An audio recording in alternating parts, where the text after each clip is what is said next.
Shalom Israel, we are the ISUPK. We started at 1 West 125th Street, Harlem, New York City under Commander General Yohana, established in 1969.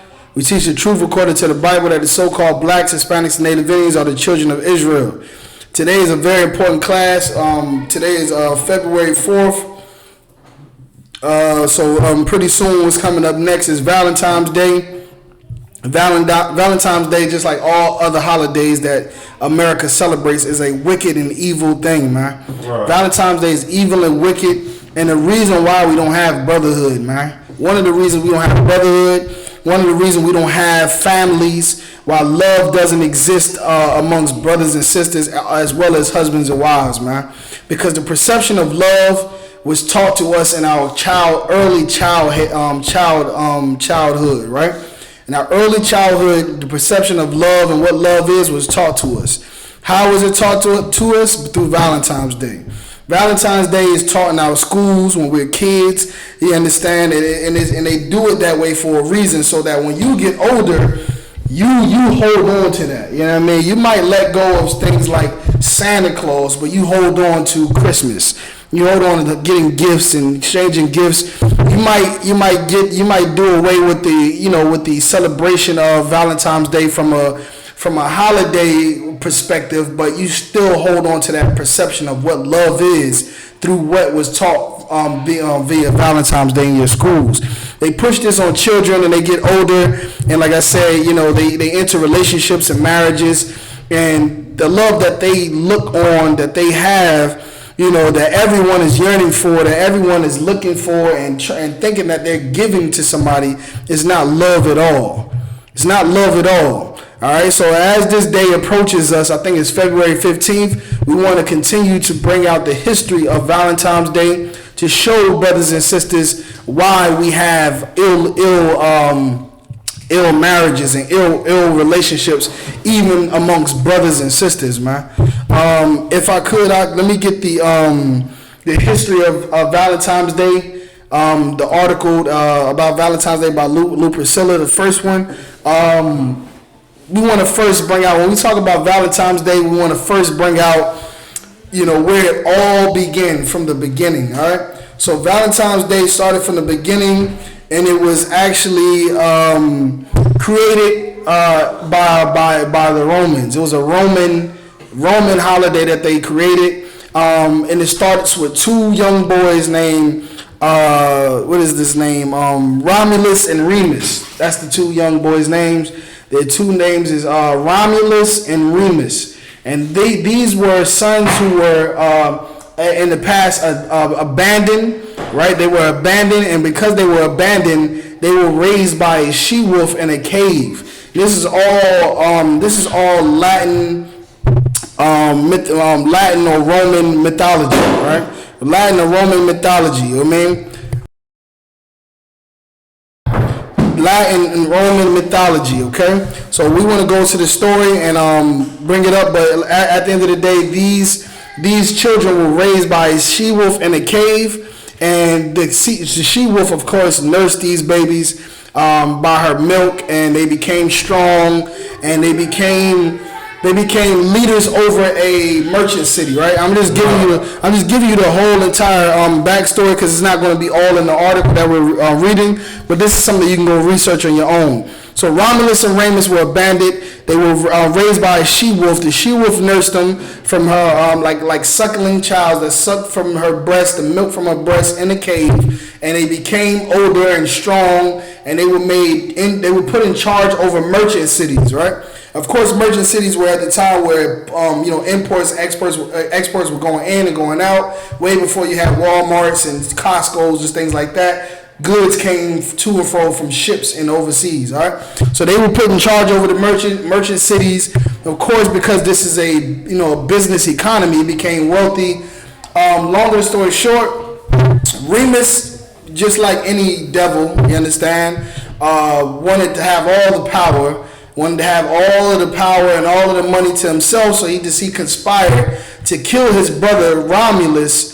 But in turn, Romulus came out victorious over Remus. He killed Remus, and he be led to create a major republic was called Rome today. So the word Rome, which Rome was named after, is Romulus, who is one of the mythical sons that was nursed by the she wolf. All right. So Romulus went on to create a major republic, which became a major empire, which we know as today as Rome. Okay. So just go ahead and read into it so we can know where Valentine's Day come from, and shows how it has nothing to do with what we see it as today and what it is back then in its origins. Go ahead. This History.com. Mm-hmm. The origins of Valentine's Day, a pagan festival in February. A what? A pagan festival in February. A pagan festival in February. Go ahead. While some believe that Valentine's Day is celebrated in the middle of February to commemorate the anniversary of Valentine's death or burial, which probably occurred around AD 27. Go ahead.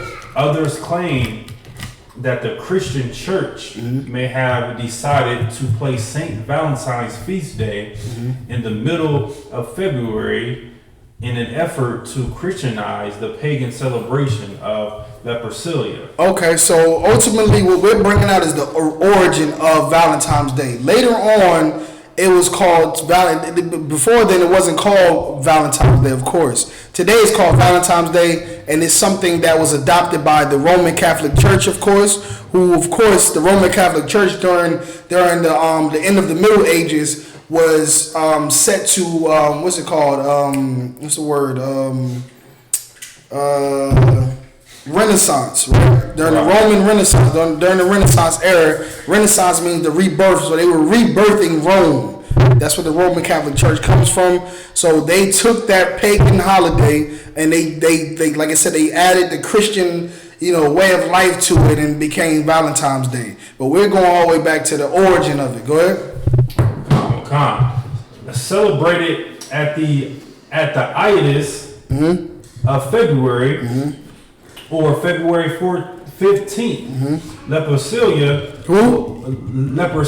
Lupercalia, and if you could put that picture up there, the Lupercalia and Romulus and Remus. All right, put that up there. So what the brothers just read just now, Lupercalia was the actual name of the she-wolf. Lupri is the Latin word for wolf. Okay? That's the Latin word for wolf, Lupri. All right? So Lupercalia was the actual wolf's name that nurtured or suckled, Romulus and Remus. Okay? Now bear with me because this history when it comes to these names and different things, when you get into these different empires and cultures, can become a bit of a tongue tie. But nonetheless, we are the scholars in the UPK. We have the information of all of the empires, including the empire of Israel. All right, so it all ties in together. It's all biblical. So we, so all of it has to be told. Right. You know what I mean? So so what brother's bringing out? You got the image up there? Yeah. All right, so if you can see on the screen right now, that wolf's name, that she-wolf's name is Lupercalia.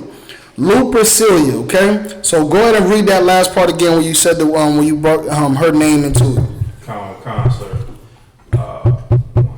St. Valentine's feast in the middle of February in an effort to Christianize the pagan celebration of Lupercalia. Right, so Valentine's Day is just a Christianized version of Lupercalia. That's all Valentine's Day is. Go ahead. Celebrated at the itis of February or February 15th. Right. Lupercalia was fertility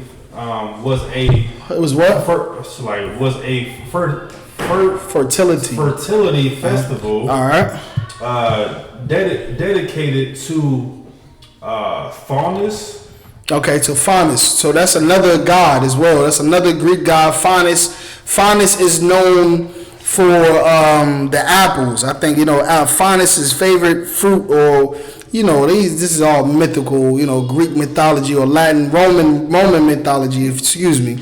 All right, where Faunus was, I guess, that was her thing, the apple. So that's where you get a lot of those apple, that's what Eve biting the apple comes from, because all of that stuff is Christianized, right? So finest Roman gods, Greek gods, all of that is all been Christianized, and that's why you have Adam and Eve bit the apple, when apple is not in the Bible in that verse at all. She didn't even bite a fruit, obviously, that we know in the UPK, right? So that's where it comes from, because finest is the apple. That's where you get the big apple, and give the teacher an apple, the teacher teach on the apple a day, and all of these things about apples. You know what I mean? So that's who fondness represents. You can go look up fondness. You know what I mean? But just to go back a little bit, because we missed something very important that has a lot to do with what Valentine's Day is all about. All right. So read that part again about what kind of holiday or festival it is. Sir. Mm-hmm. It's a fertility festival. That's the word I'm looking for, fertility. And that's a lot of things we hear about when we hear about pagan holidays. It's a lot to do with fertility, right? So this is a fertility festival, right? Lupercilia. Go ahead and tell me, Mardaki, take a guess, and if anybody online wants to guess what Lupercilia, Salagi, what fertility means. What is fertility?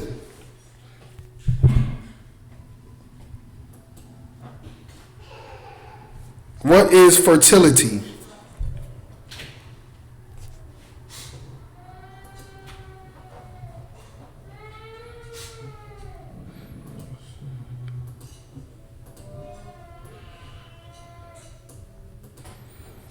What is fertility? It's saying this is a fertility festival.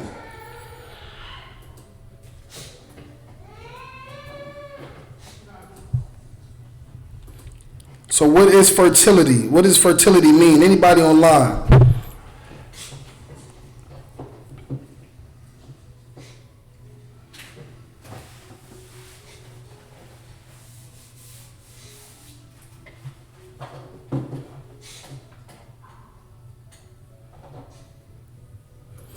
What is fertility? All right, so for the sake of time, go ahead. You want to say something? I was just about to say is as far as the when a female is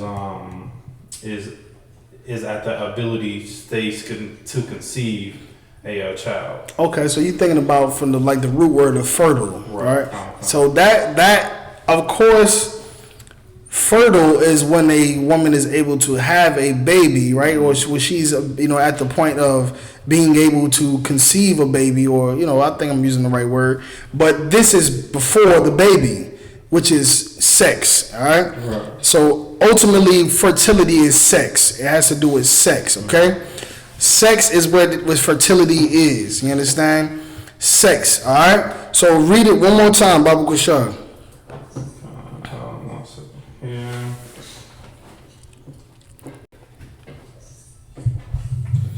Saint Valentine's feast day in the middle of February in an effort to Christianize the pagan celebration of Lupercilia. Just read it a little bit louder, just in case they can't hear you from over here, because the mic is over here. Celebrated at the Ides of February, or February 15th, Lupercilia was a fertility festival. So Lupercilia was a fertility festival, and at the end of the day, that's what Valentine's Day is all about, man. It's all about fertility. It's all about sex. That's what it's all about. This love that you talking about, people think that love today is, the wrong thing. It's they don't have the right perception of what love is. So when we talk about Valentine's Day and what love is, this is what Valentine's Day is all about. Lupercilia in the celebration of this fertility festival was all about sex. It's all about sex. You understand? You think about what we see today when Valentine's Day comes around. It's sex. You know what I mean? Exchanging of gifts and chocolates and things of that nature. But ultimately, there's going to be sex, and there's a want for sex. So read that part one more time, Baba Kushar. Lupercilia was a fertility festival dedicated to Faunus, the Roman god of agriculture, as well as to the Roman founders What was it? Romulus and Remus. Right, Remus. Remus. So those are the founding fathers of Lupercalia. Like I said, after Romulus killed his brother Remus, after he tried to overturn him to have power, Romulus became more powerful, and he named Rome. They named Rome after him, Romulus. And sometime later, they created this holiday to what? To worship or to celebrate Lupercalia.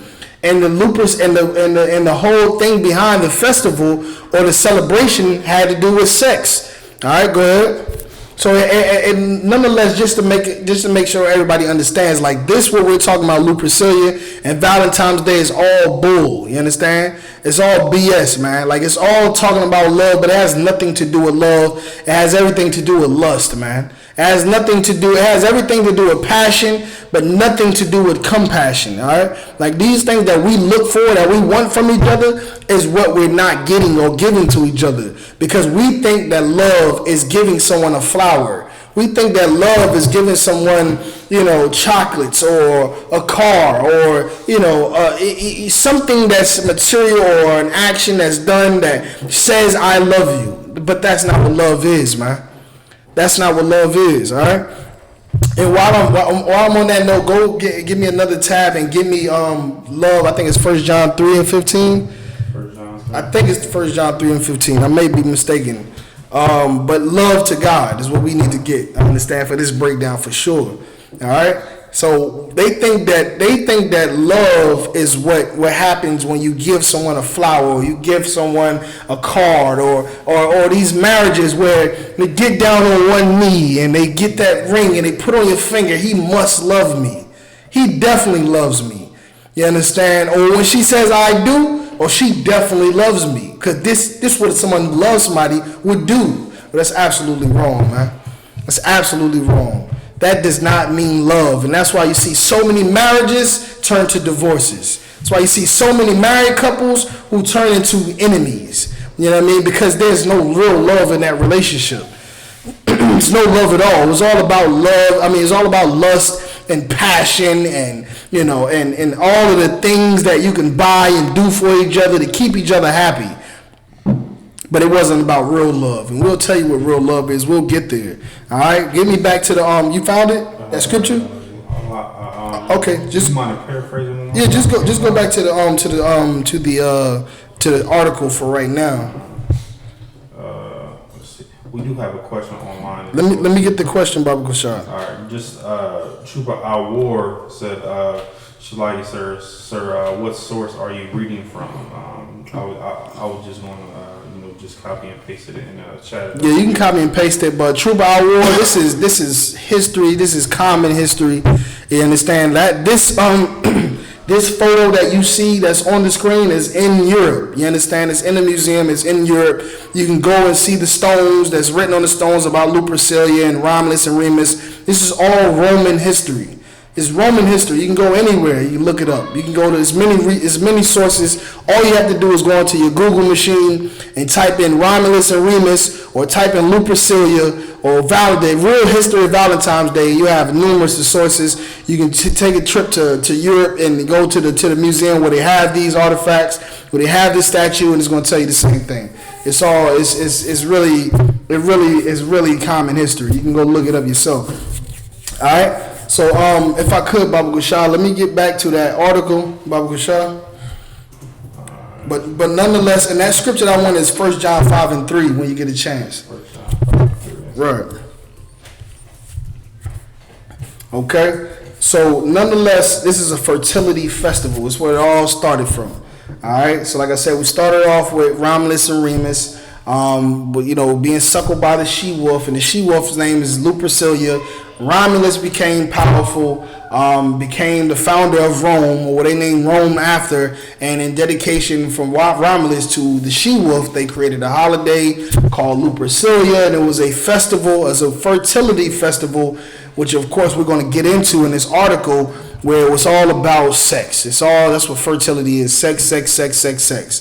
You understand? When somebody gives you a rose, it's not because they love you. When somebody gives you a box of chocolates, it's not because they love you. When someone puts a ring on your finger, it's not because they love you. And any of those things that people give you, doesn't mean love. All right, but what they do want to do is they do want to have sex with you. They do want to have sex with you. They do. That is true. All right, they want to have sex with you. They will give you flowers, and hope to have sex. They will give you these things and hope to have sex, or to put a ring on it to make that pussy his pussy forever. You understand? But that doesn't mean he loves you. Okay. All right, go ahead and give me what you got. All right. Back to the article on history.com. To begin the festival, members of the Luperci and order of Roman priests, order of the Roman priests, go ahead, would gather at a sacred cave where the infants Romulus and Remus, the founders of Rome, were believed to have been cared for by a she-wolf. Right. So this time in Rome, they were going to the cave where they believed that Romulus and Remus were nurtured by that she-wolf to do what? Go ahead. The priest would sacrifice a goat. So they would sacrifice a goat. Go ahead. For fertility. For fertility. Go ahead. And a dog. For purification. For purification. So these are the practices of what we would call today Valentine's Day, where priests, Roman priests would get together and they would gather what? Goats and dogs and to kill them and slaughter them and take their blood to do what? Go ahead. They would then strip the goat's hide into strips, dip them into the sacrificial blood. And take it to the streets. You understand? And take it to the streets. So they would take the blood and take it to the streets. All right?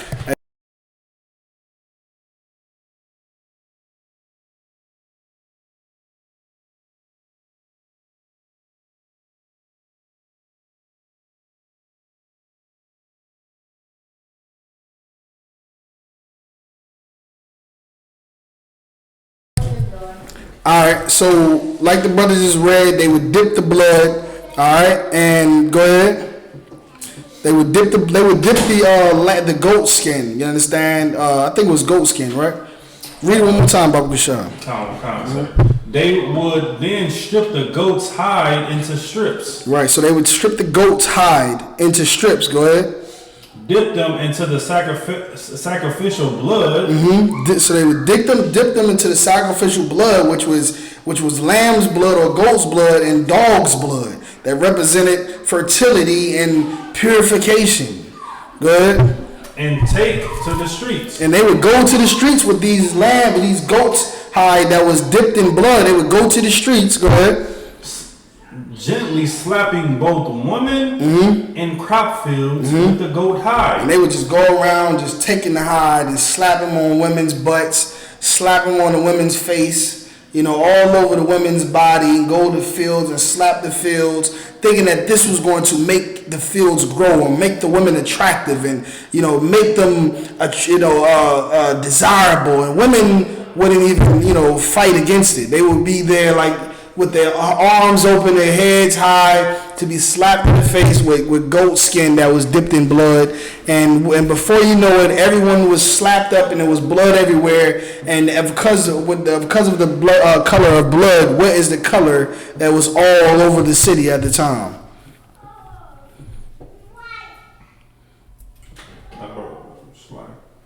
Go ahead. Red. That's correct. It's red, and that's where that red comes from in Valentine's Day. You see these women, they like to wear red on Valentine's Day. Some men even do it too, but a lot of the theme of the colors in Valentine's Day is red. You understand? Huh? Oh, no, probably because I muted it when I was talking. But I muted it. If you see me do that and I'm talking, I muted it. I'll just talk. You know what I mean? But it's no sweat. All right. So that's where the red comes from. Okay. The red comes from the blood, the goat and the dog blood that was, on the lamb skin that they smacked women on the face and the butt and they were dripping in blood, and the fields was dripping in blood, and blood was everywhere, and it was red everywhere, and that's what that red that's still held today with that tradition of that celebration today. All right, so that's where all of that comes from. That red. All right, so of course we're talking about a lot of things. See, when it comes to these holidays in America, even the traditions, everything about America, period, is all modeled after different societies and different cultures. You know what I mean? Over time. You know what I mean? Like something that was created so many thousands of years ago, over time continued to happen, but it adopted, more and more of the cultures that were surrounded or accepting it or that was brought in each time period. Okay, so a lot of what you see, like right now, we're talking about the red where it comes from in Valentine's Day. Then we'll get into where the hearts come from. Then we'll get into where Cupid comes from, and where all of these layers of things is from different cultures and that adopted this holiday and added on to it to what you see today as Valentine's Day, to what you see today as Christmas, to what you see today as Thanksgiving. You understand? What you see today as Halloween. Which was a time and way back in Celtic history where the Celtics would, make sacrifices and conjure up spirits and demons, and now today is just about trick-or-treating and candy, but it's all different things that are gathered together to make it what it is today, but the spirit of it is still the same, because even though Rome is not here today, even though the Greek Empire is not here today, we still, Valentine's Day still lives on through America. Right. It still lives on through your minds. You understand? Through your mind today, Valentine's Day still lives. You know what I mean? So we just bringing it out right now to show you that it has not changed, and it is the reason why brothers and sisters actually hate each other rather than truly love each other. Go ahead. Far from being fearful, Roman women welcomed the touch of the hides, right? Because it was believed to make them more fertile. Right, believed to make them more fertile, make them more attractive. You know what I mean? They wasn't running from it like, oh my God, he has blood and get it away from me, blah, blah. No, they was running to it like, like I said, with open arms, like, slap me next, me right here, slap me here. They get slapped, whap, whap. Whap, you know what I mean? Just getting slapped with bloody goat skin. You understand? Now, some of you today wouldn't want to do that, you know what I mean? I'm sure. Right. But you definitely don't want to let go of Valentine's Day, even if it is the foundation of what it is today.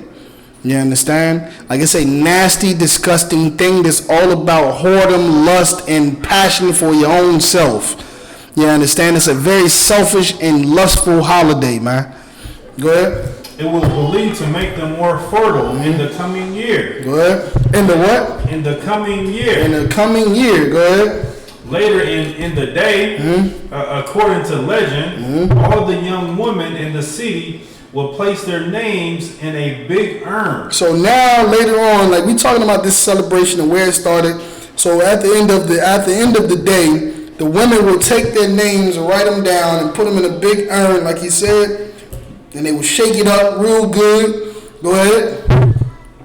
The city's bachelors. Now the bachelors who were, the men that were eligible and the men that were available, that wanted to be, a part of this festival, which was all of them, every single one of them, whether they were married or not. Go ahead. Will each choose a name. You know what I mean? So that each one of them will each choose a name. Go ahead. And become paired for the years with his chosen woman. Paired for the what? Paired for the years with the chosen woman. Paired for the year with the chosen woman. So how long were they going to be paired? For the year. For the what? Year. Forever. Yeah, year. To death do them part. The year. To their hairs turn gray. The year. To their skin gets wrinkled. The year. No, just for the year, man. Just for the year. Until when? Somebody guess until when? Guess until when? So after a year till when? Think about it. They would take the names, choose these bachelors would choose these women from a name out of a hat, which goes to show how much love is really not there. Right. Like, you just choosing a woman named a name out of a hat. That's exactly what's being done today. Men don't have any, real reason why they choose women today. It's not because she's a good wife and she's wifey material. She has good she's family oriented. No, it's because she has a big butt. She looks good. She smells good. She got long hair. He loved the way she twerk it in the club. You know what I mean? All these vain things, man. Picking a name out of a hat, man. So they picked the name out of the hat. Out of the urn, and they would be connected with this woman. Read the last part again. Mm-hmm. The city's black bachelors would each choose a name and become paired for the year with his chosen woman. And they would be paired for the year with this chosen woman for the year. All right. So what does it mean? So to the year till when is the question that I want to know. Till when?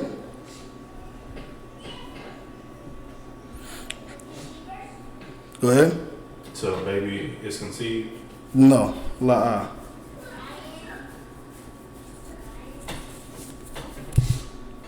So what's happening right now?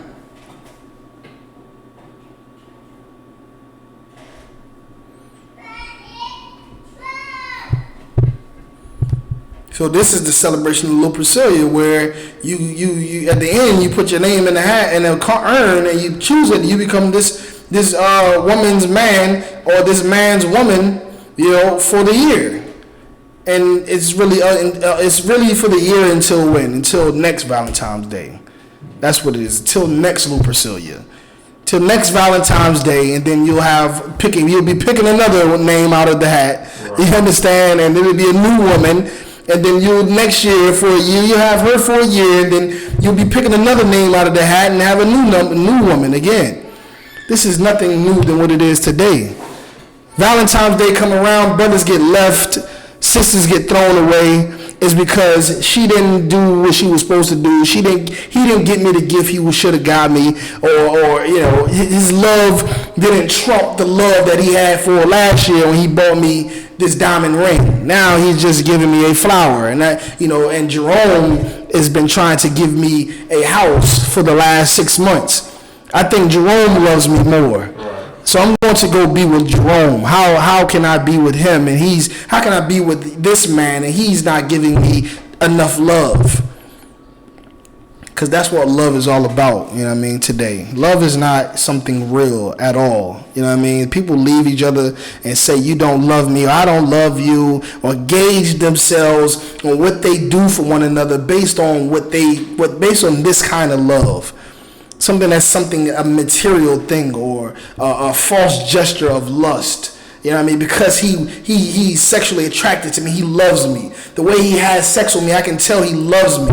The way she sucks it, I can tell she loves me. Right. The way she goes down and she suck it like she loves me.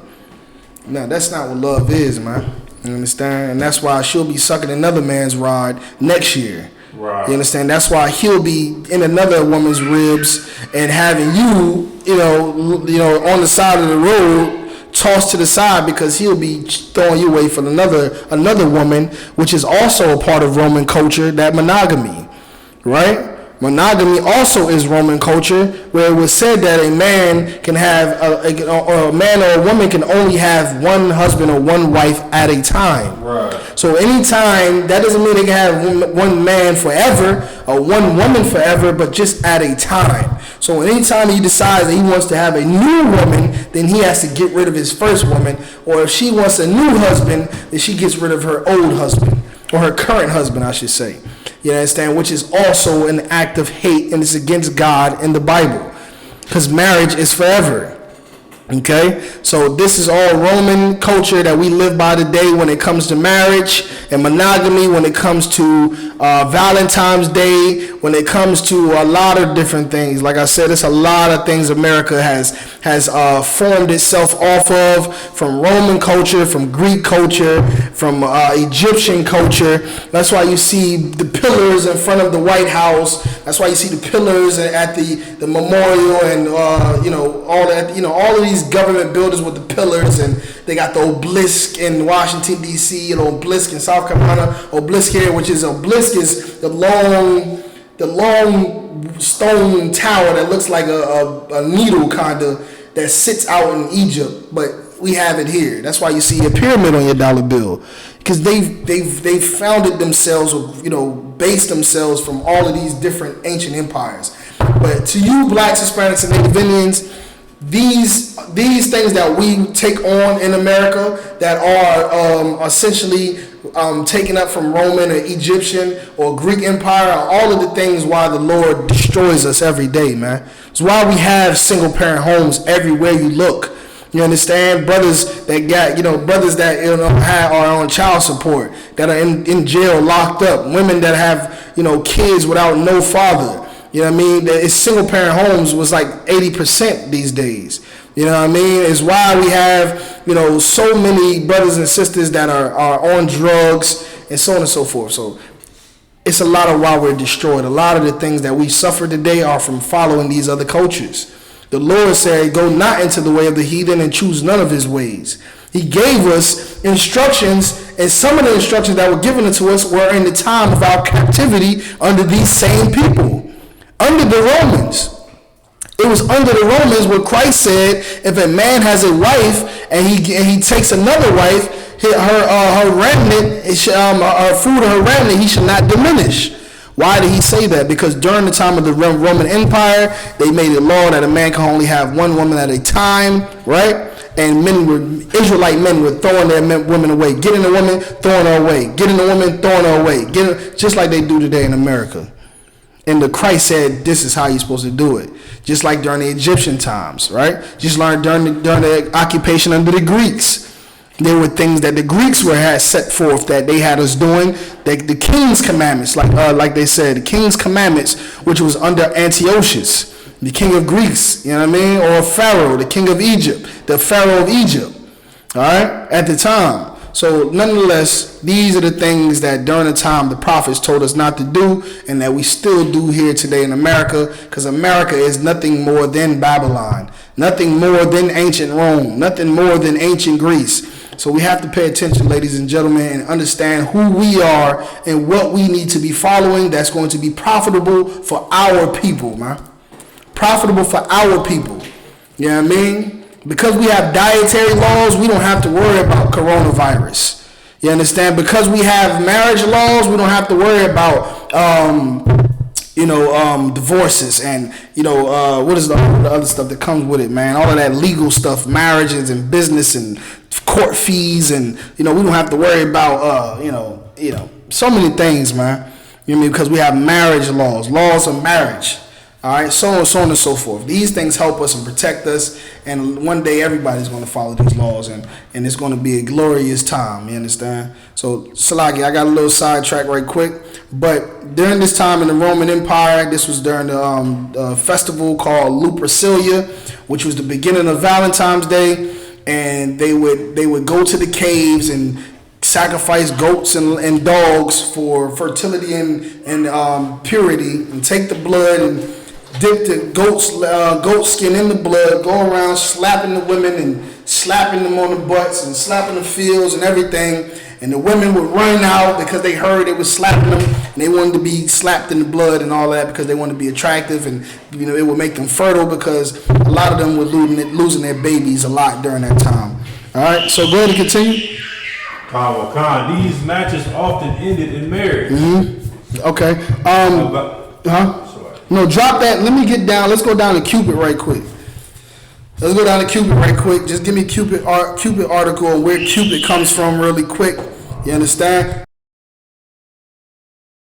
Let's get Cupid right quick. All right. So Cupid is also a god. You understand? A lot of these things were carried on from Rome into the Greek Empire, and Cupid is what he was called for the Roman Empire, if I'm not mistaken. And Eros is the name that was taken on when he came in, when the Greek culture adopted this whole entire mythology. That's the word I'm looking for. Mythology. All right. So, like I said, it always evolves, and different cultures adopted and changed certain things. But Cupid is Eros. They're synonymous together. All right. Let me get that article right quick. Wikipedia. In classical mythology, Cupid, meaning desire, is the god of desire. The god of desire. Go ahead.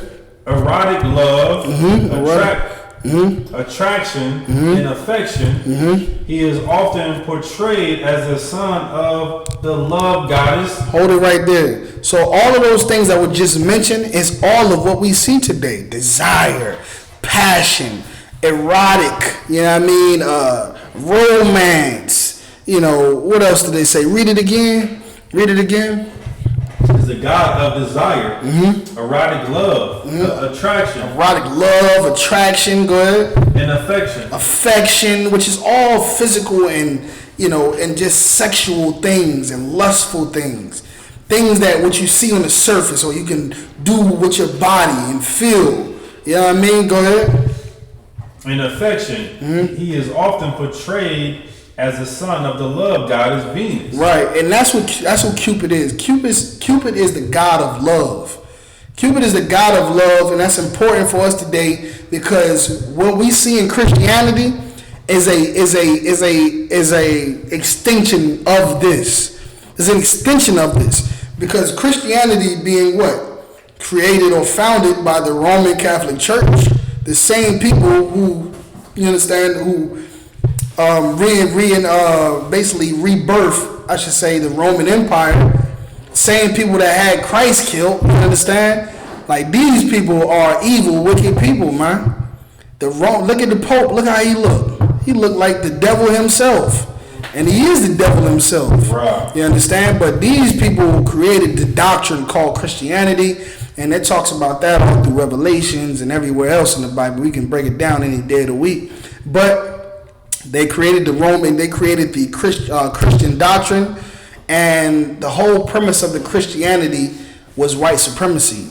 So white supremacy was how they used the Bible, took certain things out of the Bible that all supported their cause to rule over black people and for black people to serve them and not ever question their condition or question their masters.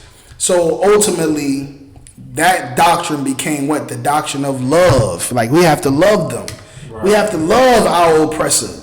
We have to turn the other cheek, right? We have to love our master. We have to obey our masters. Like, these are all of the things that they were teaching, so-called, from the Bible. But, of course, we know that they weren't teaching the Bible at all, and they took selective scriptures, and they weren't even using those scriptures the right way. There was a misinterpretation, and it was used to enslave our people. But nonetheless, this right here is what we're talking about. Cupid, or the god of love, you understand, was represented by desire and love and attraction and, all of those things. And that's why today we show love by doing that. We show love by sex. We show love by flowers. We show love by attraction, your beautiful eyes and, your beautiful lips, and you look at your curves and, all of those things that don't really mean love at all. You understand? Like, wonder why women are, having so many bodies, sleeping with so many different men. Men have so many bodies, sleeping with so many different women, throwing them away and not giving a damn about them.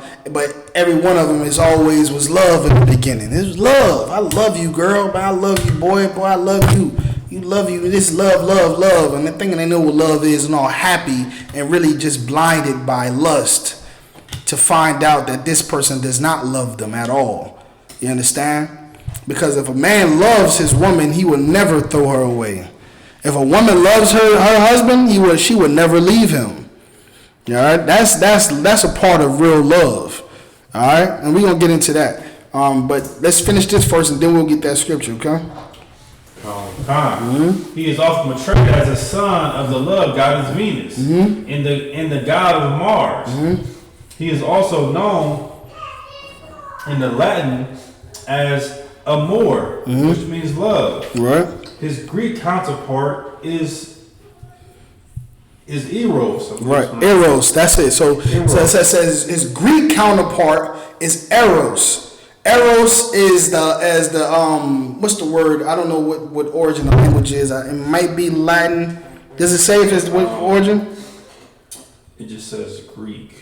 Okay, so it's the word eros is where the word erotic comes from. Erotic, okay? Erotic comes from eros, but eros is just Cupid. You understand? It's just the Greek counterpart of it. You understand? So go ahead. Although Eros is generally portrayed as a slender-winged youth in classical Greek art, Good. during the Hellenistic period, he was increasingly portrayed as a chubby boy. Go ahead. During this time, his iconography acquired the bow and arrow. All right. That It's iconography, which is just a photo. It means photo, like icon, or something like a picture or artifact, or some art basically. It was pictured. What does it say? It depicted as what? As the bow and arrow. The bow and arrow, and that was what the whole myth was of Cupid. If he hits you with the arrow, then you'll fall in love and blah blah blah, which is all a lie. You understand? It's all a lie, and it's all tied into the false, teachings of what love is, because we're talking about a people who are the most biggest sexual deviants in the earth. You understand? The same people who are having men have sex with other men and having, pedophilia sex with children, and incest, sex with their family members. Like you talking to these are what the Romans. This is what the Romans and the Greeks and all European society is comes from. You understand? So all of these things of their perception of love and what love is. That's why you have stories like Caesar Borgia, who was the second son of the sixth Pope of Rome. You understand? Who was a what? He was an incest. He had he had sex with his sister. He was also a homosexual.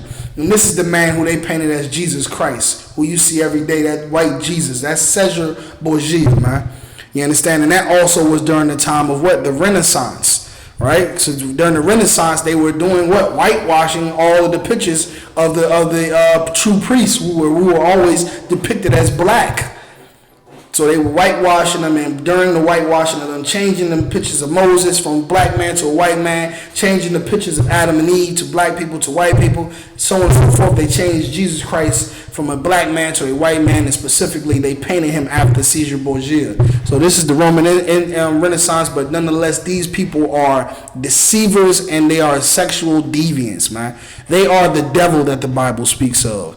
All right, and Valentine's Day is garbage, man.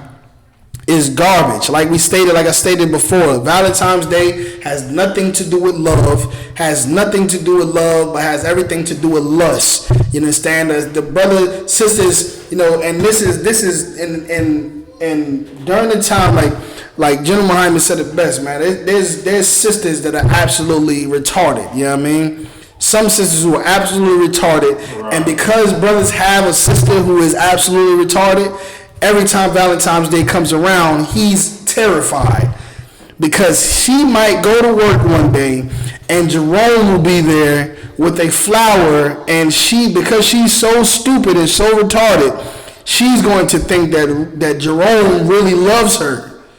And because she's been arguing and fussing with you all day, every day for the last year, Jerome must love her because he has a flower. And because he gives her a flower, and because she's so stupid, she thinks that Jerome is going to be able to offer her a better life than the one that you offer for her. Right. And then she finds out that Jerome just wants to have sex as well. That's what she finds out later on down the line. That she threw her husband away for Jerome because he loved her, because he gave her a flower. He told her he loved her. He said it. He said, I love you. The way he looked at me, the way he talked to me, the good things. I would go home to my man. He would argue every day because the bills this and the bills, and we lost the job and the kids and everything. But Jerome was always there for me to talk to when I needed somebody to talk to. He definitely loves me. And then 2 years down the line, they're arguing and fighting and in and out of jobs and have kids. And Jerome is moving on with someone else. And she's also moving on with someone else, because it truly was never anything to do with their relationship about love at all. Right? So, you know what I mean? That brings us right here to where we at about Cupid. But for the time, let me get that scripture right quick. 1 John. Come. Mm-hmm. 1 John chapter 5 verse 3. In fact, this is the love of God, to keep his. Read it right from the top. In fact. Hold on, you got the King James version? 1 second here.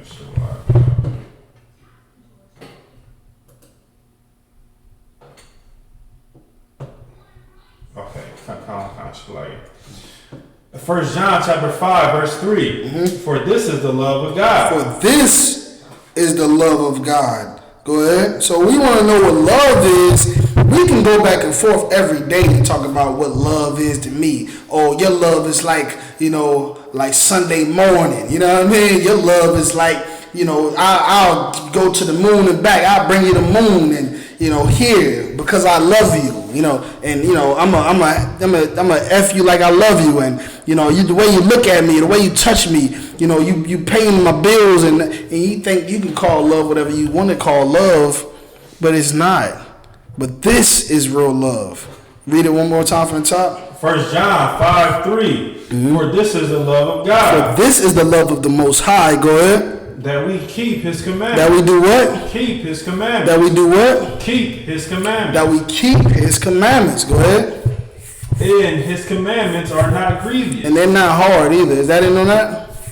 On verse 3 count. All right, cool. You understand? That's the love of the Most High, that we keep his commandments. Now, you don't understand it, but how is this love and how does that affect you or work for you? I'm going to show you. I'm going to break it down for you, right? So when the Lord says, for this is the love of the Most High, that we keep his commandments have laws of brotherhood, laws of sisterhood, laws of marriage, right? When you marry a woman, you cannot throw her away. Right. When you marry a man, you cannot throw him away. Right. Laws of brotherhood and sisterhood applies to men and women, brothers amongst brothers, and sisters amongst sisters, and brothers amongst sisters, but it also applies to marriages as well. Why? Because before you become my wife, you're my sister. Before I become your husband, I'm your brother. You understand? So anything that I would have to do in order to resolve an issue with my brother or sister, I would do the same to resolve an issue with my wife or a wife with her husband. Any of the laws of brotherhood, love thy brother as thyself. This is why I will not lie to you. This is why you should not lie to me. Because I don't want to be lied to, and neither do you want to be lied to. These are all a part of the commandments, man.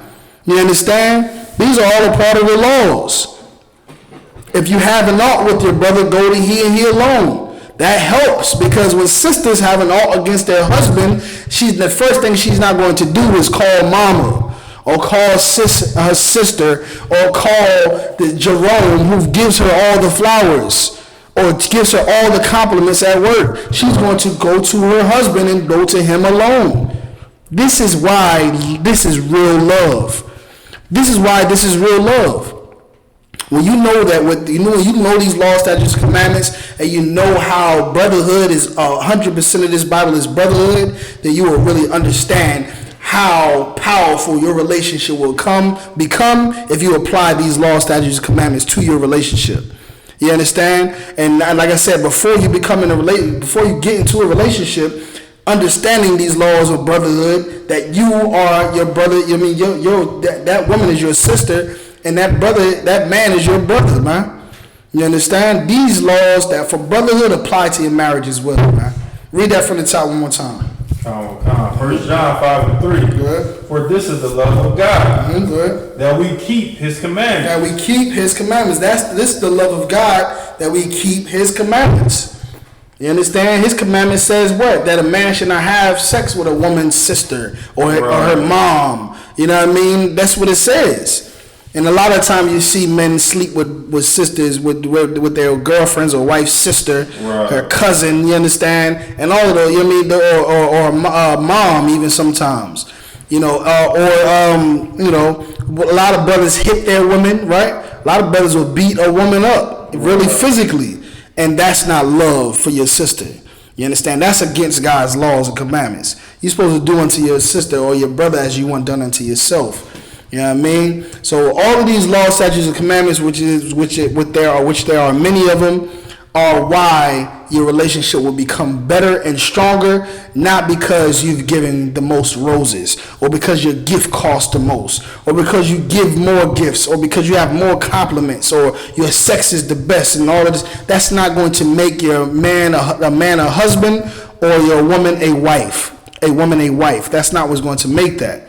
All right. So when women sleep with men and give up their virginity to a man because of these things, she ends up going down a long line of being, taken advantage of, having sex with, and lied to. Something that's so temporary, because that's what lust is. It's something that's temporary. And that's why I even talk to my rib and my sisters that come into the school, and I tell them, like, brothers will have sex with a woman, you know what I mean, in the world that he really doesn't love, and after he has that, after he finally get it, after all of the compliments and being there for shoulder for you to lean on, and being there giving you money, paying your light bill, paying your electric bill, giving you flowers at work, all the good things, he finally hits that box, you're just not that sexy anymore. Right. You're just not that attractive anymore. You're not that much of a catch anymore. You know what I mean? And that's because all those things that you were getting were just lust. Right. And now that nut has been gotten, now it's back to reality. Right. You understand? If it was love, then it would have been a totally different. Let me get Proverbs 3:12. And it would have been totally different. See, sisters and brothers alike, you know what I mean? Because this also has to do with brothers being brothers to one another, or brothers to sisters, or sisters to brothers. Just a family thing that we all as a nation need to understand what love is for one another. Because if a brother knows what real love is and follows the love according to the Most High, then what won't he do? He won't have sex with his brother's wife. He won't go and try to pursue his brother's wife. So when that woman who is so stupid that he's married to goes to work, Jerome is going to leave her alone. Right. Because Jerome loves his brothers. Right. That's why. She's not going to be there with the flowers on her desk, sitting there with the card in them, waiting for her to get there to reveal them, and you know what I mean, and be like all blushing and cheeks is trying to figure out who's her secret admirer. Everyone to know that this is a black man's wife, and she's taken, and we should leave her alone, because that's what real love is. We don't want nobody sleeping with my wife. Doing to others as you want done to yourself. So all of these great things that so-called great things that we take up because of stuff like Lupercilia, stuff that we take up because of so-called Valentine's Day and Cupid and Eros and February. You understand? February is also a god as well, and that's where they that's why how they connected Lupercilia and February, right? And they made Valentine's Day in the month of February. That's where it comes from, you know what I mean? The whole holiday being celebrated in February. So all of these things being meshed together is what you get your perception of love from, and you get misled and taken advantage of, and you end up 6 babies later, 5 baby daddies later, 5 child support cases later, 5 criminal domestic violence cases later. All these things that we get into, man. Single parent homes, raising kids on your own, which is a very stressful and a big burden. You understand? Whether it's for a single man parent or a single father or a single mother, either way. You understand? A child needs his mother and father, and quite frankly, You understand? A father needs help from the mother, and the mother needs help from the father as well. Right. You understand? It's an equal responsibility that helps out a ton. You know what I mean? But because you don't have that, because you think that this is love, because he pays the bill and he don't never argue with you, or you think that's love. But God said, for this is the love of the Most High, that you follow his commandments. And go ahead and go get further into what love is to the Most High. Go ahead. Proverbs chapter 3, verse 12. Proverbs chapter 3, verse 12. Got a couple more things I want to bring out about Valentine's Day. Really quick. Actually, once you get that up, let me know. Okay, pull up for me Titus first name, last name. It should say Titus and Lucian. Titus, his last name is Puyo, which is Titus and then Pullo, and Lucius Versernos, I think it's pronounced Versernos. All right, these were Roman soldiers, because we're still talking about Rome, and a lot of what all of this Valentine's Day comes from.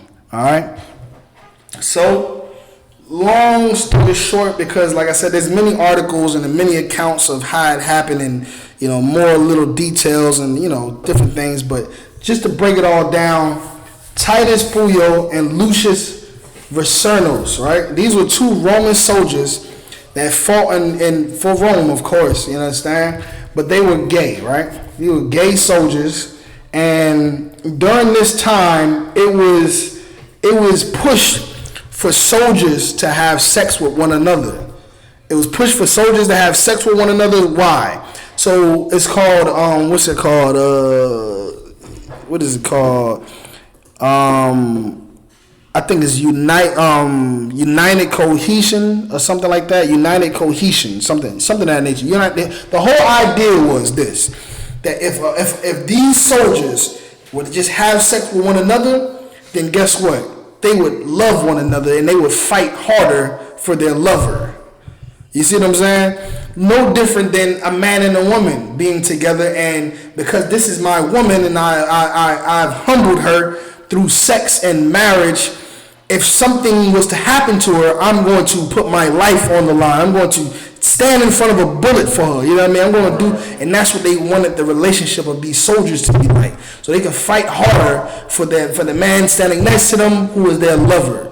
And also, because a lot of the times when men would have sexual desires, they'll want to go home to their wives and leave war, or when they go to these different towns or villages where they're in, they want to have sex with whores, and they're off getting drunk having sex with whores, and they stopped all of that because your lover is right here with you in the bunkers. You understand? Right here with you in the battlefield. So you don't have to never leave the battlefield. Everything you need is right here. And they would fight for their lovers, you understand? So this was also a part of the Greeks, which was came over through the Spartans, right? So the Spartans, most of us are familiar with it through the movie 300, the 300 Spartans. So the Spartans were actually European men, you understand, were actual Greeks, and they were actual homosexuals. You understand? They were true homosexuals. They were doing the same things, having sex with each other, the soldiers having sex with one another for the same reason, to have this united cohesion, where everything you needed was right here. Your lover is here. You don't have to leave. You're going to fight harder because this is the man that you want to protect, to keep alive. So everybody understands that, all right? So now, just to get on speed, so Titus Puyo and Lucius Versernos. Do you have the name pulled up? How am I pronouncing it right? Because I want brothers and sisters to look it up. It's Titus Puyo and Lucius Versernos. Yeah, I see. Let me see here. So it's Titus Puyo and Lucius Versernos. Versernos. Something of that nature. You get it. Like I said, these names, you can look it up. You know what I mean? But nonetheless, So what happened was most effective. You know what I mean? It worked for them.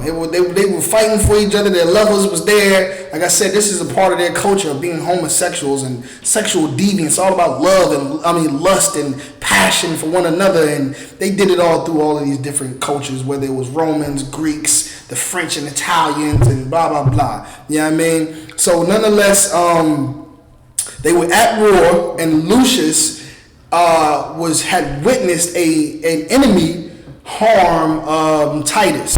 So Lucius witnessed an enemy harm Titus, and because that was his lover, because Titus was his lover, he immediately got angered, went over to the enemy, and stabbed his enemy in the chest out of love for Titus, his homosexual lover.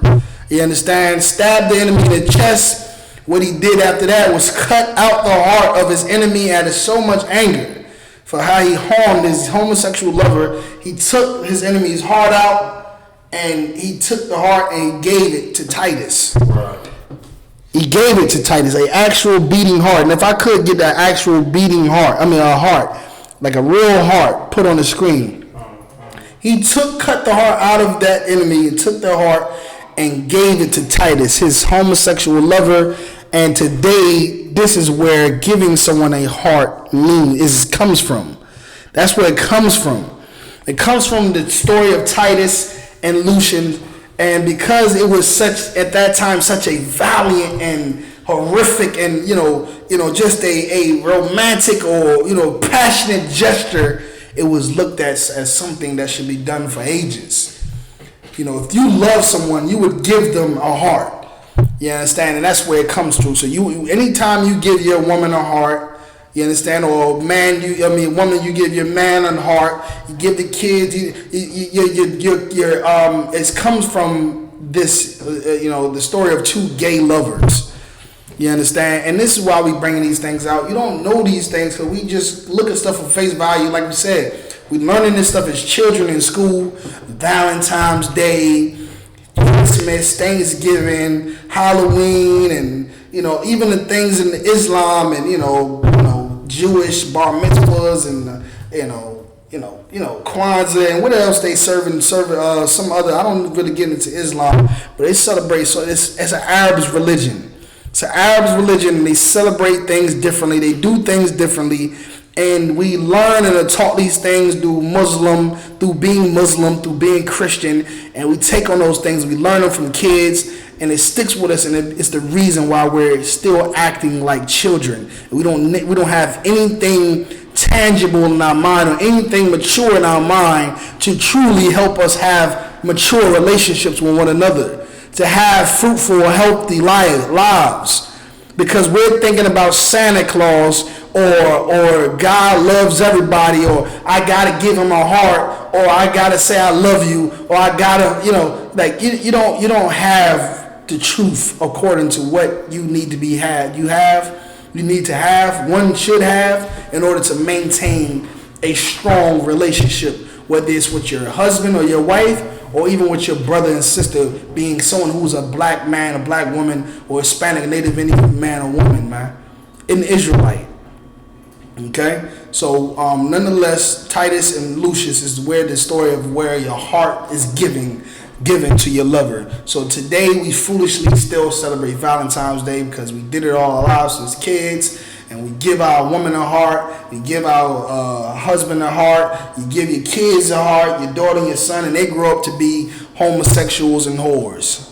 Your sister, your daughter, your children grow up and they become homosexuals and they become whores, and your marriage ends and one of you becomes a single parent, and both of you become single parents until you find another man or woman, and you go over the same cycle again, because what you call love through gestures like giving a flower or a man saying, all I want is you, baby. It's just all I want is you.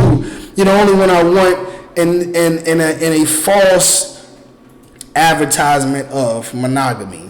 You understand? Because it's something that men and women are taught in America since birth, because that is what America pushes. That's the law of America. You can only have one spouse, just like it was in Rome. Okay, it's time for us to come back to our law, statutes, and commandments, because that is true love. All right, we base our marriages off of what America says. We base love off of what America says. We base happiness off of what America says and promotes. We base all of these things off of what they support and promote. But what they support and promote comes from a background of homosexuality.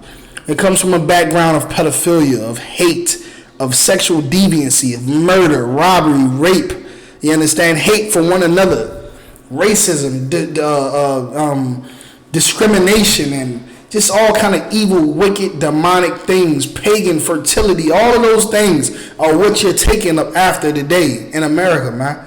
And if you don't get it right now and leave it alone, you're going to continue to go down that same cycle of disappointment and destruction, man. All right, where you at, Mark Doggy? In the book of Proverbs, chapter 3, verse 12. Okay, so you there? All right. Let me go ahead and get it. The book of Proverbs, chapter 3, verse 12. All right, so we just read about love, about Cupid, right? We talked about Cupid. We talked about Titus and Lucian, you know what I mean, who were gay lovers and Roman soldiers, and how they displayed love through cutting out their enemy's heart and giving it to them, you know, a beating heart, which is not even how the heart looks today. All right, like the heart that's given to your lover is not. It doesn't look like a real heart, but it's not because. So that's, like I said, that's how you should know, man. Like what you're doing today is not the same, but it's the same. You see what I'm saying? Because you're not giving someone a real heart. Like how disgusting would that be to give them, hey, here's my liver. You know what I mean? Like here's my pancreas. Here's my colon. Here. So I love you. My colon. You understand? You don't understand it. It today wouldn't seem appealing or attractive. A woman covered in blood. You know, dog and goat blood. You know what I mean? Like, you know, all these things that we looking at that we think is love are coming from something that was so disgusting and dishonorable. All right, but that heart that we look at today that goes like this with the thing, that has a history in itself. But nonetheless, the story of giving, you know, a person a heart on Valentine's Day comes from the story of Titus and Lucian. You can look it up. You know, we can't make this up. It was so bad. It was so bad during the Roman and the Greek time when they had these soldiers sleeping with each other, that the only time they would sleep with a woman was to have a baby. That was it. And not only did they had to you know, force themselves to have sleep with a woman just to have a baby. She had to be dressed like a soldier. Was somewhere where they had to go sneak into her window, and you know, and I talked about this a couple of times. They had to sneak in the window as if they're sneaking into their gay lover's bedroom, right. And there she is with armor on. You know what I mean? So they can unclothe her armor to feel like this is a man to actually be able to be attracted to her and enjoy having sex with her. Like, this is all of what we're coming from, ladies and gentlemen, brothers and sisters, Hebrews and Shebrews.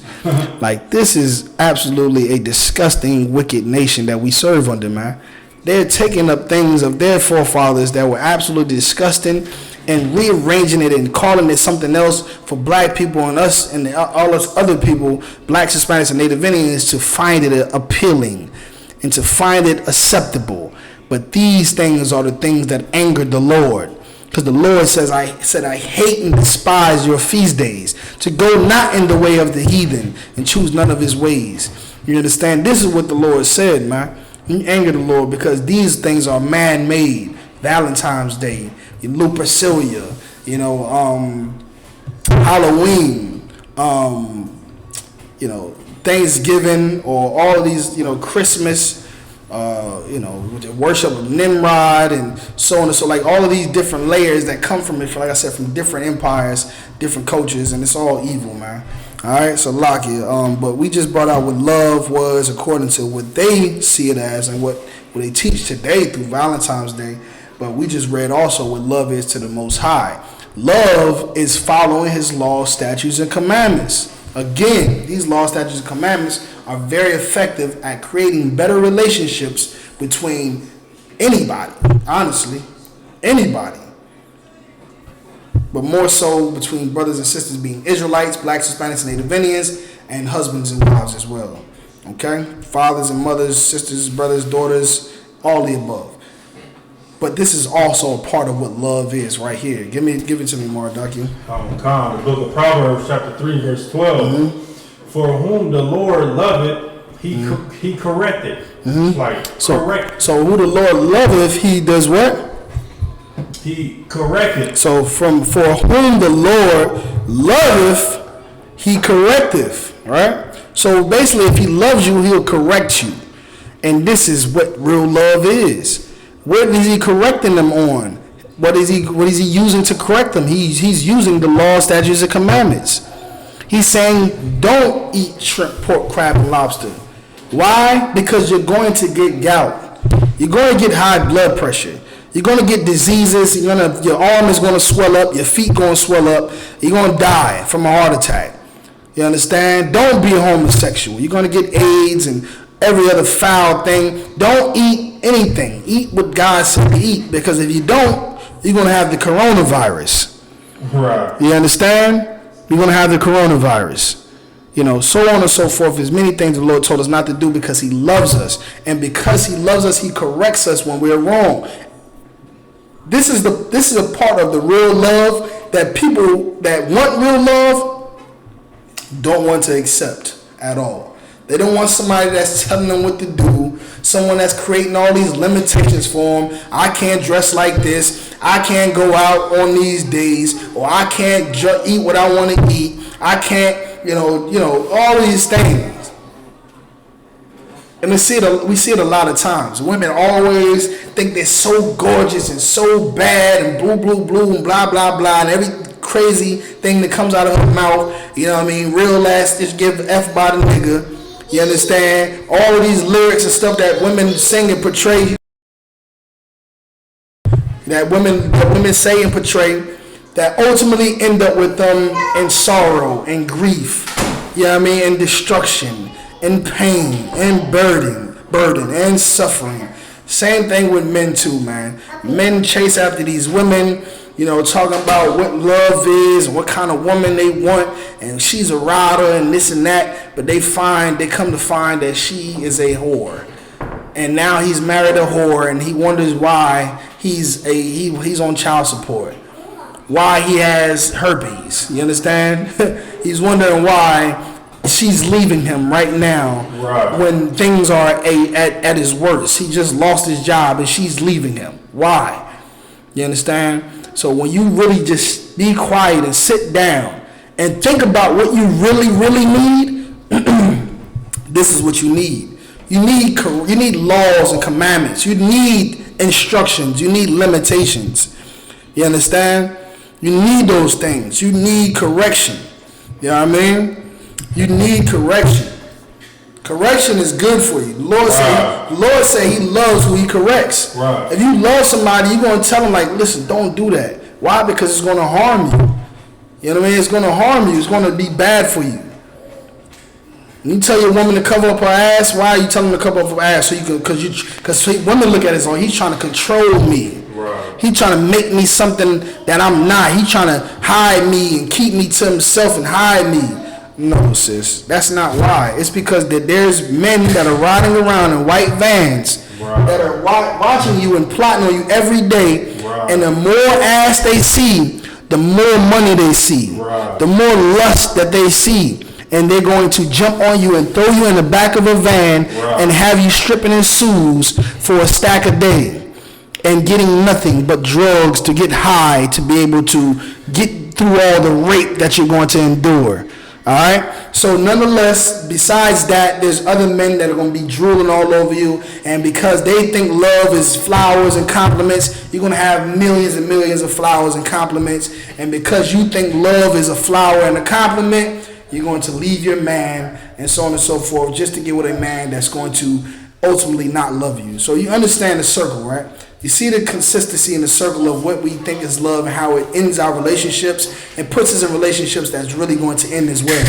All right? Right. So nonetheless, correction is what we need. Sisters, brothers is telling you to cover up your behind because they're protecting you, man.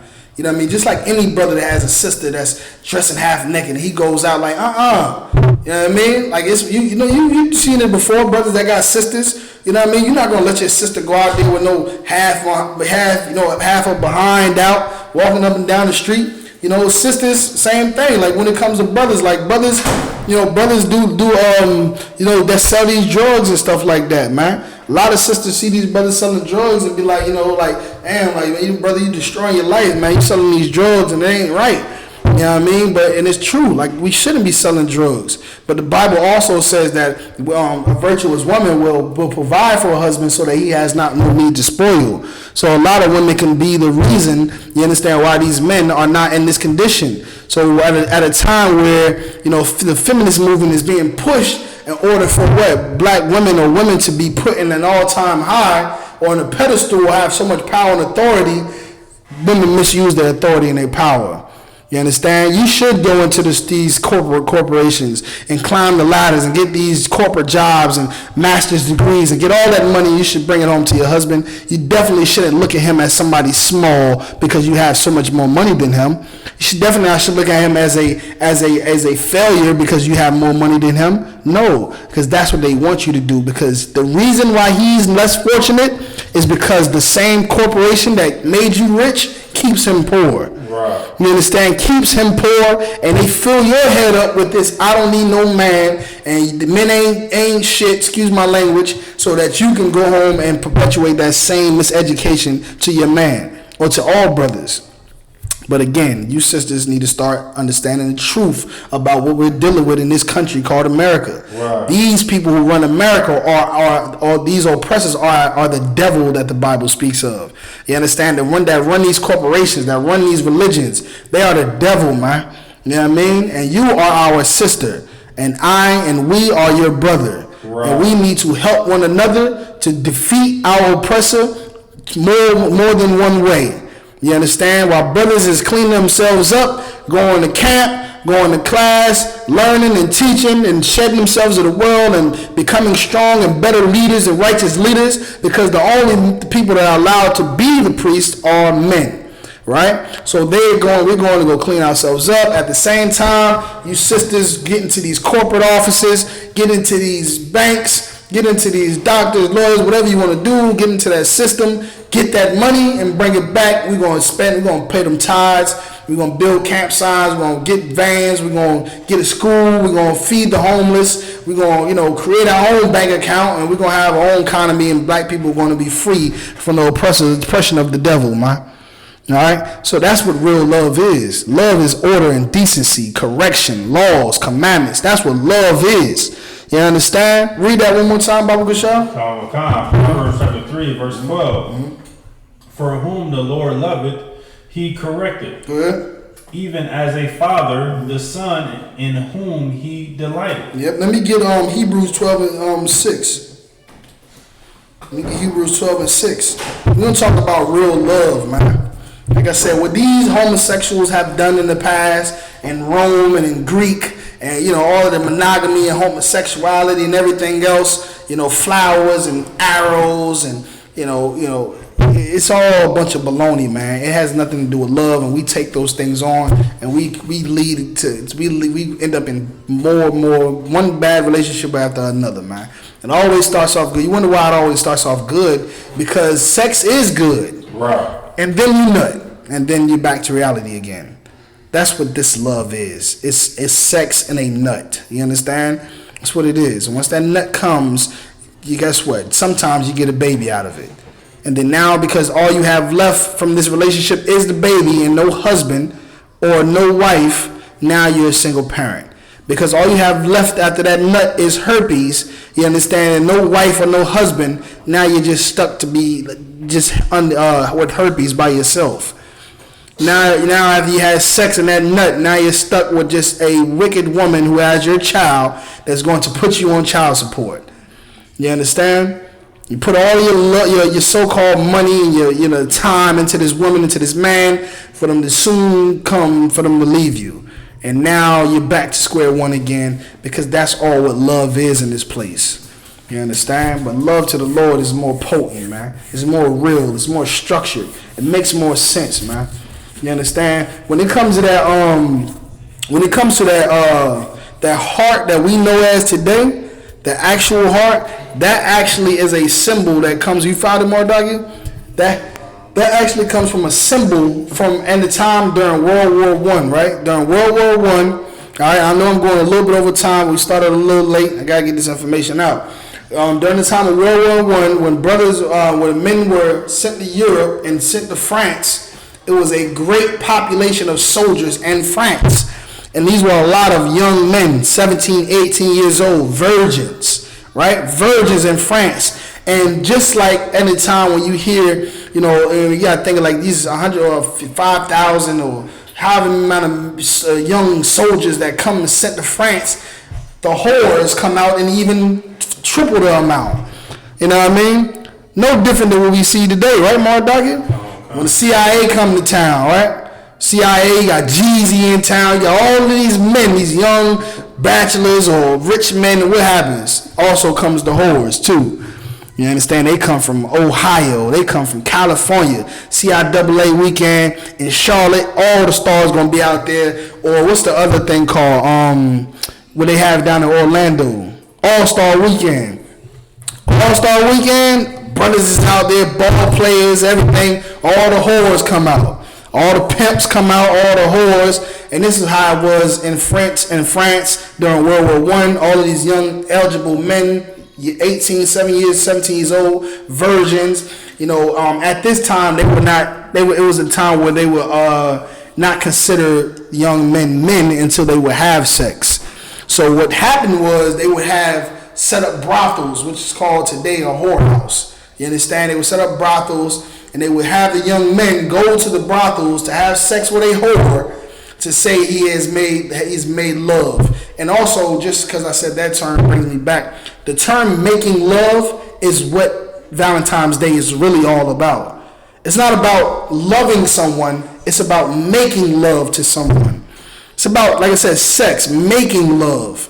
You know what I mean? Kissing, romance, flowers, candy, hearts, I love yous, making love. All right. So these young men in France would go into the brothels, so-called make love, lose their virginity, become men.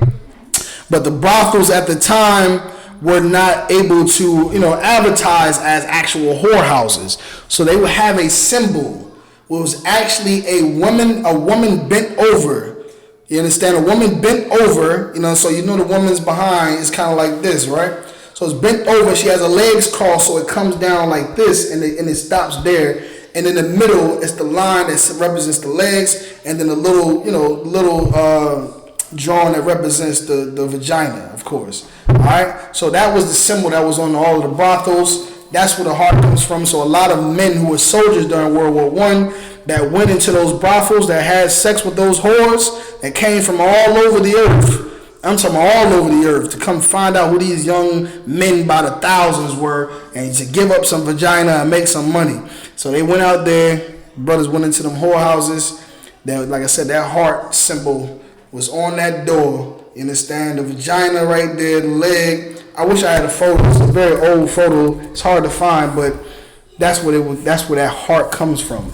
So again, especially pertaining to the image of the heart as we see it, which is a human heart doesn't look like that at all. It doesn't look, so to call it a heart is, I don't even know why. Why is it called a heart? But again, it was profitable to push on to newer generations and other cultures because it was less gruesome, less evil, less, something that was just, disgusting. Like blood, lamb's blood being tossed around, or a heart being ripped out of someone's chest and given to you, or what's the other thing? Cupid and love and desire and homosexuality. This is more acceptable. Hearts, hearts like this with the candies, and the roses. It sounds Valentine's Day. It's not Lupercilius. It's Valentine's Day. But essentially, all of these things were put together from other cultures, specifically cultures that of people who the Most High does not love. You know what I mean? Cultures of people who hate us. Cultures of people who are doing things that are against what the Most High has for us as Israelites or blacks, Hispanics, and Native Indians to do. So for brothers and sisters that are continuously getting caught up in these love spells, that's what another term comes from, love spells. Like, you so hypnotized at, Jerome and these flowers and, these compliments, and it feels so good. That's the feeling, that's the love spell. And it leaves you in pain and suffering and heartbroken every time. You understand? And you wonder why the ISUBK has these laws, statutes, and commandments, and we teach them thoroughly. And we correct the brothers and sisters. And why we even gone further to have a 6-month rule and a courtship time. And all of these things because we understand what it takes to truly be a wife. What it truly is to be a husband. Right. And what you need necessary need to be a good wife or a husband. All right? That's why brothers and sisters in the UPK that are following everything to the T find marriages and they last for decades. They last for decades, and it's a beautiful union. All right? Let me get what I want right quick, and I'm going to end it on that. Like you said, Hebrews 12. This is Hebrews, I think 12, and come on. The book of Hebrews, chapter 12, verse 6. Mm-hmm. For whom the Lord loveth. Mm-hmm. So here we go again. So for whom the Lord loveth, go ahead. For whom the Lord loveth, he chastises. He chastises. Whom the Lord loveth, he chastises. Like, it's for brothers and sisters too. When brothers and sisters get chastised or correct, that's the part of the relationship that they don't like. That's the part that turns them off, that rubs them the wrong way, like they say. That gets up under their skin, like they say. Right, Mark Duggan? Right. You got it under my skin. You done rubbed me the wrong way. What you mean I can't do this or I can't do that? What you mean I can't wear this and I can't wear that? What you mean I can't go here and go there? What you mean? Like, it rubs them the wrong way. That they totally forget that you actually love them. You really do love them. Because if you didn't, you wouldn't tell them nothing. You would tell them exactly what they want to hear. Right. If you didn't love them, and that's what you see every day by these men, every day by these women.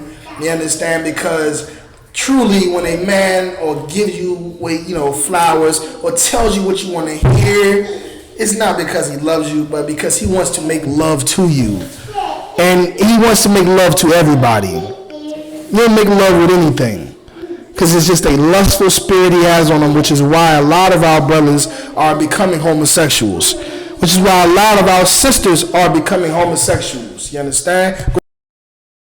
And this is what we see every day. Men, women, our sisters, brothers becoming homosexuals, divorces, arguments, criminal domestic violence, child support, single parent home, diseases, viruses, so much, man. So many brothers have anger and hate for one another, man. Hate for their baby mother. Baby mothers got hate for their baby daddies. It's just hate, because you never had a real foundation of love. You never had a true love. So when you do get true love, you don't reject it.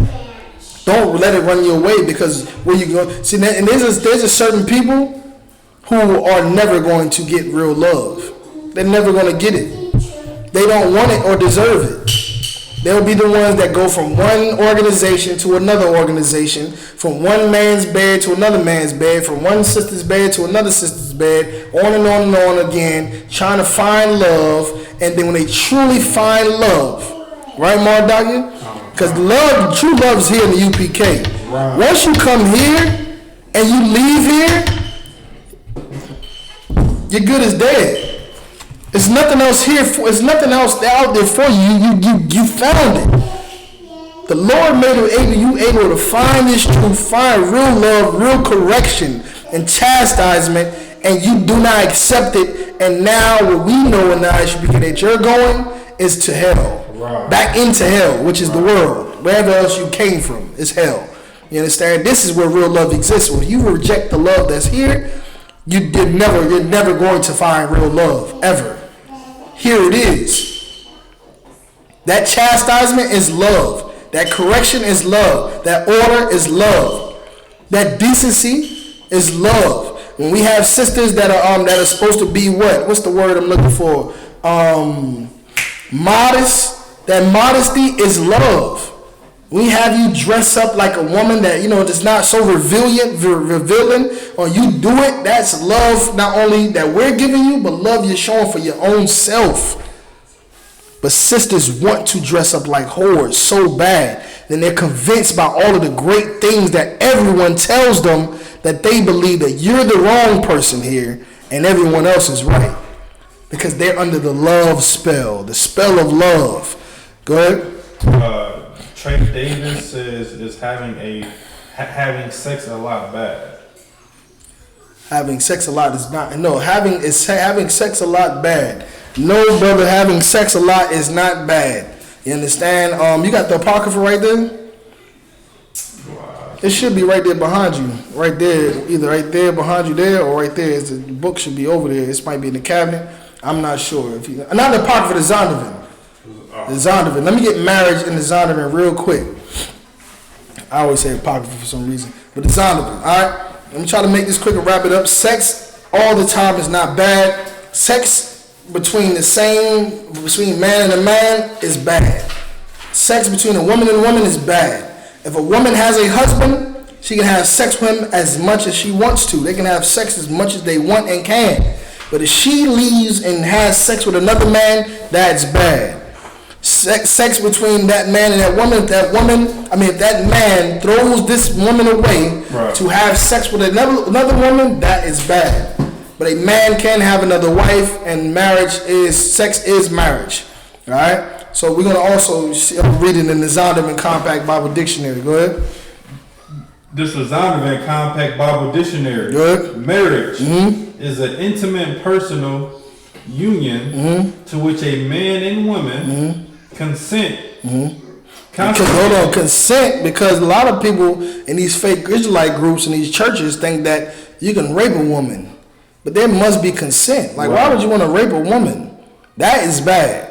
Rape is bad, but it's an intimate thing to have sex, right, with a person of what they consent. Read it one more time. I want to get the words mixed up. And is an intimate personal union to which a man and woman consent. Go ahead. Consummated. Hold on. So he said a man and a woman. So it's not a man and a man or a woman and a woman, but a man and a woman. Go ahead. Consent. Consummated and continuously. And what? And continuously. And what? Continuously. So consummated is the act of sex. You understand? And it says, and it's going to further give it to you, it says continuously. So not only does it signify marriage, not only does sex signify marriage, or it's the confirmation of marriage, but it's continuously, go ahead. Nourished, go ahead. By sexual intercourse. By sexual intercourse. Continuously nourished. You have to continuously nourish your partner, your wife, or your husband through sexual intercourse. It has to happen. It should happen. Sexually, you should continuously have sex with your partner. It should be that way. All right. So is it bad? No, it's not bad when it's your husband or it's your wife. Okay. You should always do it. That's how you nourish your marriage. It's how you consummate a marriage and how you nourish a marriage. Okay. It's not love, but it's a intimate connection, right? An intimate bond that consummated marriage. So when you finally find the person, and you of course you have to be in the UPK. I've never in my life learned about love anywhere else besides in the UPK. Right. The way it really should be taught. You understand? Had I known it years and years ago, I would have less bodies. And I would have way stronger relationships from a long time ago. It avoided a lot of pain and heartache, you know what I mean, and everything else that I thought I was into that was going to last forever. But love, when you learn what it is in the UPK, you're able to gauge a brother or sister and properly to know whether or not this man or woman is the right man or woman for you, and you know that this will be the man or woman once you sleep with that you will be with for the rest of your life. All right, and you consummate that at that moment by sex, and throughout your relationship you should continuously nourish it through sexual intercourse. All right, so that's we're gonna end it right there. That's the time. You got Proverbs, you got that scripture still up? Hebrews 12 and 6. Yeah, just read it one more time. We ended on that. The book of Hebrews chapter 12 verse 6. Mm-hmm. For whom the Lord loveth, he chastiseth, and scourgeth. Mm-hmm. Every son whom he received. You understand? Scourgeth every son whom he receiveth. You know what I mean? When you come into the ISUPK under commanding General Yearn, you're going to get the same love that the Lord gave us. You understand? Did not Christ love us? And what did he do because he loved us? He died for us. Brothers in here will die for you. You understand? Christ loved us. The Most High loved us. He gave us those laws, statutes, commandments. And anyone who loved one another would what? Do to that brother those laws, statutes, commandments. Also teach this person the laws, statutes, commandments. So when it talks about a man being a true provider to his household, it's talking about a man who's truly going to provide that righteous leadership, or teaching you these laws, statutes, and commandments, which is truly real love. You have something you want to say, Mark Duggan? Yeah,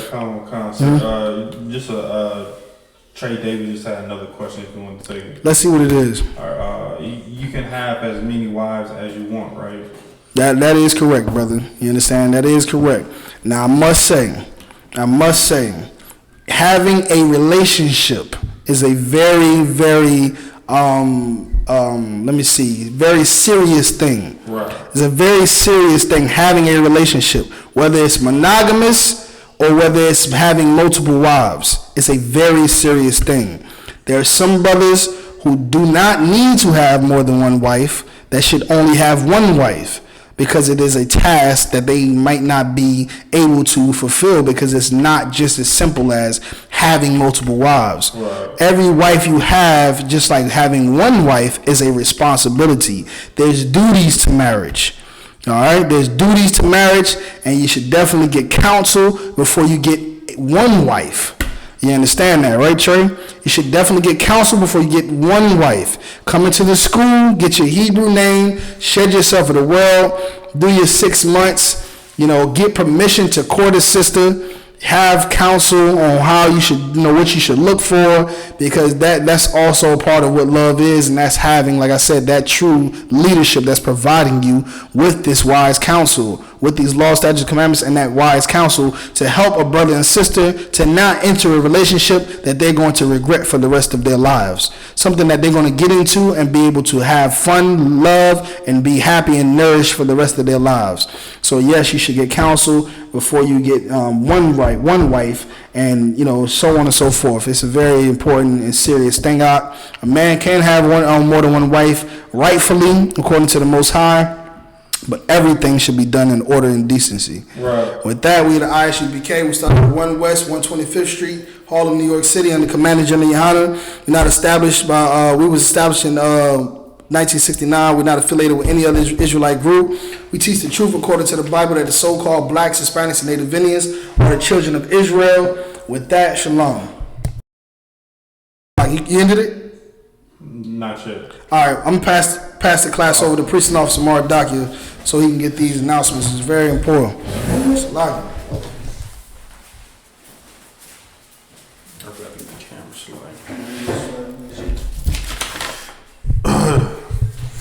ISUBK security announcements. We are the ISUBK. Start at 1 West, 125th Street, Harlem, New York. Rule for new brother and sister. When a new brother or sister comes into the school, they are off limits for 6 months. They are to be saluted only. They are here to shed themselves of the world. If they need transportation, the teacher will arrange it. After 6 months, if a brother or sister has an interest in a particular person, He or she must get permission from the head to marry, head to speak to a brother or sister. There is another 6 months in which the brother and sister will court each other. After this 6-month period, the brother and sister will get permission from the head to marry. Tithes, which is a commandment. You can find this in Numbers chapter 18, verse 21, Malachi chapter 3, verses 8 through 10. 8 through 10 means tenth in the Hebrew, ma'ashra. 10% of every penny of any increase the Lord gives you, give to the treasury department or teacher. Priest fund, free will offering for priests, not mandatory. Whatsoever amount you would like. Upcoming Holy Convocation, we have Purim. It's the 14th day to 15th day of the 12th month. Saturday, March 7th and Sunday, March 8th. You can find this in Esther chapter 9, verses 20 through 31. Remind Akim and Aqua to check the bulletin board in the hallway. If anyone wants to be a trooper in the school, to start wearing all black boots, shirts, pants, headband, and scarf. With that, shalom.